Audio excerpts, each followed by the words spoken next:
நம்ம பர்சன்டேஜில் problem solve பண்ணிட்டு இருக்கோம். இது நம்மளோட third question. In an election between two candidates, candidate A got 58% of the total votes and won the election by majority of 960 votes. Find the total number of votes.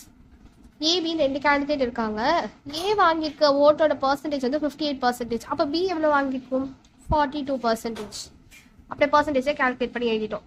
இப்போ ஏவோட majorities 960 ஓட்ஸில் வந்து ஏ win பண்ணிடுச்சு. அப்போ ஏக்கும் பிக்கும் இருக்கிற oats difference வந்து 960. அப்போ 58 minus 42% தான் நமக்கு 960 அப்படின்னு சொல்கிறாங்க. அப்போ அது 16%ன்றது 960. 16% 960 நான் 100% எவ்வளோ? அதான் டோட்டல் ஓட்ஸ். எப்படி கண்டுபிடிக்கணும்? 960 by 16 into 100. 6,000 votes. அவ்வளோதான்.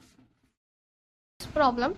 A salary is 25% more than B salary. A, B ரெண்டு பேரோட salary பற்றி டிஸ்கஸ் பண்ணுறாங்க. ஏவோட salary 25% more than B salary.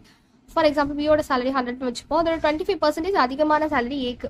அப்போது இதில் 25%னா 100ல் 25% 25 தான். அதை இதோட ஆட் பண்ணால் 125ன்றது ஏவோட சேலரியாக இருக்கும்.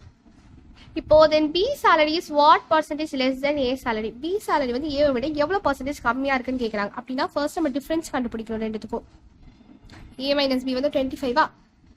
பியோட சேலரி ஏவை விட எவ்வளோ கம்மியாக இருக்குது. அப்போ டிஃப்ரென்ஸ் 25 டிவைடட் பை ஏவோடது எடுத்துக்கணும். ஏவோட தான் நம்ம கம்பேர் பண்ணுறோம் பை 125 இன்டூ 100.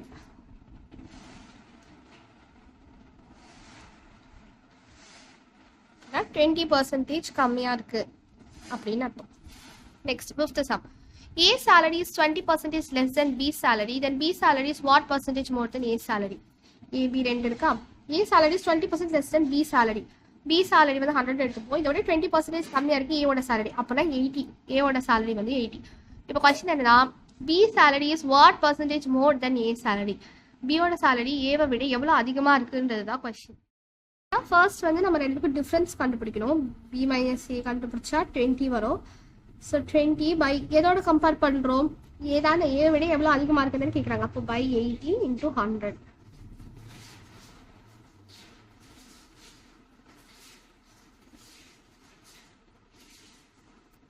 25% அதிகமாக இருக்குது அப்படின்னு அர்த்தம். அவ்வளோதான். தேங்க்யூ.